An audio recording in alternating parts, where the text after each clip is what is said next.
Jai Hind students, we have studied about the motion in one dimension, and till now what we have covered is distance, displacement, path length, actual length, and many more things such as differential calculus. Today we are going to start the graph. How do we plot the graphs of different types of motion? So in this type, so revising the basic concepts, that is distance, actual path length, scalar quantity, displacement is the initial position and final position ka difference. This all we have discussed very thoroughly.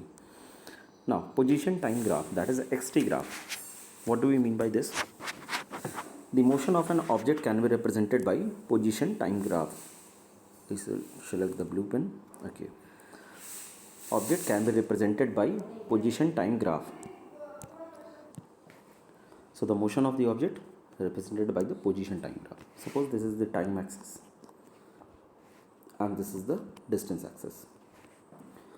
So by the time passage, the body covers distances. Suppose it is covering a uniform distance in uniform interval of time. It is basically called as uniform motion. You have already studied this in class 9th, that if a body covers equal distances in equal interval of time. Let's say that ये तो आपको मालूम होगा that this point is known as the condition of rest. This is condition of rest. This is condition of rest. क्यों rest पे है ये? क्योंकि देखिए टाइम के पैसेज होने के साथ साथ when your time was 1 second, time was 2 second, time was 3 second, to see what is the time you have to draw a perpendicular on that. तो आपने परपेंडिकुलर डाल के देखा तो टाइम तो आपका बदल रहा है, लेकिन उसके अकॉर्डिंगली मोशन आपका नहीं चेंज हो रहा है, डिस्टेंस नहीं चेंज हो रही है, ये 3 मीटर पे कांस्टेंट बना हुआ है. That's why it's a condition of rest.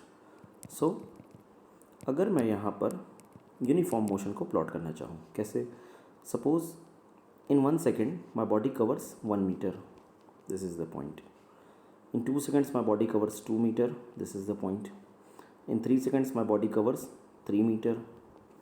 Basically 1 metre per second की रेट से मेरी बॉडी मूव कर रही है, तो हर बीतते हुए 1 सेकेंड पर मेरी बॉडी 1 मीटर की डिस्टेंस कवर करेगी. मतलब 2 सेकेंड के बाद वो 2 मीटर कवर करेगी, 3 सेकेंड के बाद वो 3 मीटर कवर करेगी. सो जो ग्राफ आपको मिलेगा that will be the linear graph. अगर आप क्लास 10th में इसको ध्यान से पढ़े होंगे तो आपको पता होगा कि that y is equals to x का ग्राफ है ये.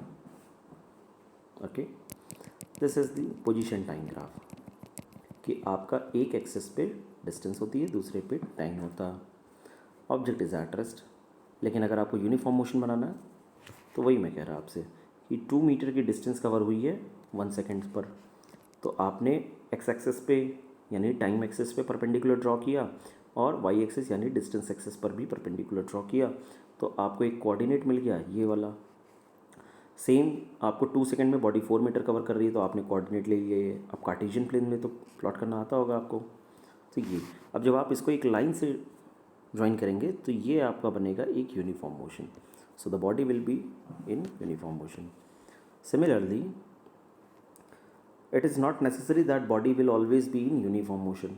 सपोज वो अनईक्वल डिस्टेंस कवर कर रही है, unequal distance in equal interval of time, in equal time.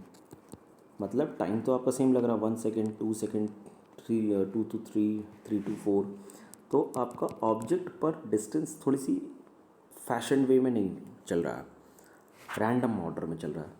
This type of graph जैसा आप प्लॉट करेंगे इसको कहा जाता है आपका non uniform motion. Okay, the object is in non uniform और this is also called as accelerated motion. All okay? Okay, now moving to the further. What is termed by average velocity? Average velocity is defined as the displacement divided by time interval, that is delta t, or mathematically you can write as x2 minus x1 upon t2 minus t1, which would be delta x by delta t, where x1 is the initial point of the object, x2 is the final point of the object fp, t2 is the final time, t2 is the final time and t1 is the initial time it. तो आप final minus initial कर देंगे distance में, और final minus initial आपने कर दिया तो आपको मिल गया एवरेज वेलोसिटी का term. This is called as average velocity.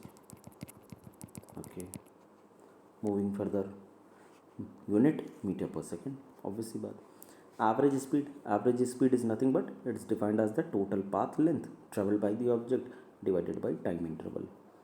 Total path length, कुछ लोग यहाँ पर कंफ्यूज हो जाएंगे average velocity and average speed से, पर velocity is a vector quantity, speed is the scalar quantity. So average speed is total path length upon time interval. Unit दोनों की सेम है, metre per second. Now this is the NCERT question, I think question number second of your back exercise question, chapter motion in a straight line. XT graph for two children A and B returning from their school O to their houses P and Q. This is the house P, this is the house Q. अभी A बच्चा आपका A O point से निकल करके घर की ओर जा रहा है, जिसको P पर जाना है. पाथ जो ट्रैवल कर रहा है तो वो ग्रीन वाला है, और B वाला आपका रेड पाथ को फॉलो कर रहा है. Now question is, choose the correct entries in the bracket. So A lives closer to the school than B lives A. अभी आपको ये चूज़ करना है कि ये सारे क्वेश्चंस में which of the options are correct. A, B lives closer to the school than B, A. तो जो आंसर आपका सही हो वो आप मुझे बताइए. जिसका स्लोप कम होगा, जिसका डिस्टेंस कम होगा, जिसका टाइम कम होगा. 3-4 बातें हैं. पहला स्लोप, दूसरा डिस्टेंस और तीसरा time. Second question is A/B, जो सही होगा आप उसको वहाँ पर लिखेंगे और बाकी दूसरा ऑप्शन आप एलिमिनेट करेंगे. A, B starts from the school earlier than B और A. तो हु स्टार्ट्स अर्लियर, तो आपसे ये पूछा जा रहा था, या तो इसकी लैंग्वेज चेंज कर दूँ, मैं आपसे लिख दूँ हु स्टार्ट्स अर्लियर, तो आप कह सकते हैं A या B. यहाँ पर थोड़ा सा क्वेश्चन का फॉर्मेट है, because it's a competency based skill. Competency level के आपके क्वेश्चंस आ रहे हैं तो उसके हिसाब से ये क्वेश्चंस फ्रेम किए गए हैं. Okay, who walks faster than home.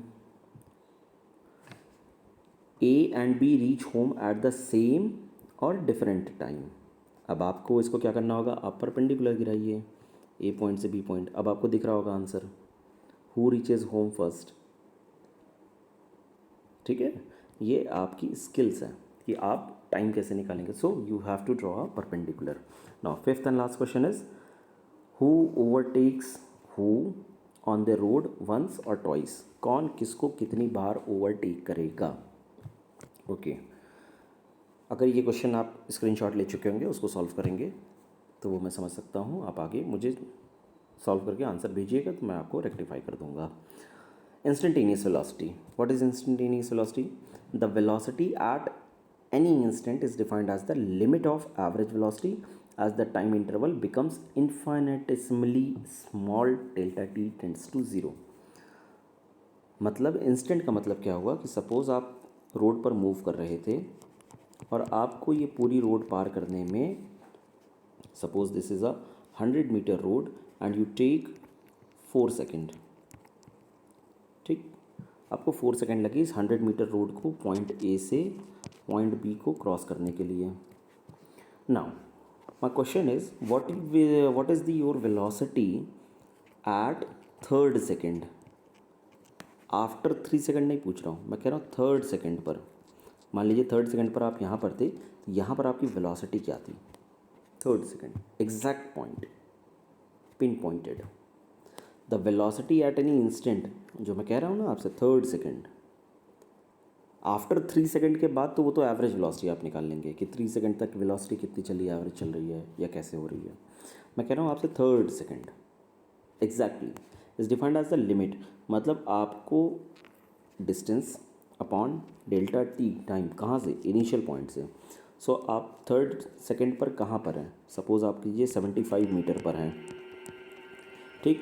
तो delta x is 75, delta T is 3 minus 0, delta t is the third second, becomes infinitesimally small, delta t tends to 0। Basically आप इसको ऐसे नहीं समझ पाएंगे, मैंने आपको जो डिफरेंशिएबिलिटी का कॉन्सेप्ट समझाया था वहाँ पर आप इसको समझ पाएंगे कि आपकी ये सारी चीज़ें हटा के मैं आपको एक एग्जांपल देता हूँ।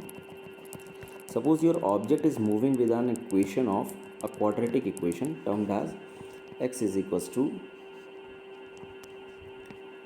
5y² plus 6y plus 9। Suppose this is the quadratic equation of motion, ठीक। तो आपको वेलोसिटी निकालने के लिए क्या करना पड़ेगा, dx/dt आप करेंगे, dx/dt, तो फिर आप इसको डिफरेंशिएट करेंगे। और अब मैंने आपसे पूछा कि आप t is equals to 3 second पर बता दीजिए वैल्यू, तब आप इस चीज़ को समझा पाएंगे कि हाँ सर ये 3 सेकेंड पर इसकी वैल्यू ये होगी। Got the point. So this was the concept of instantaneous velocity.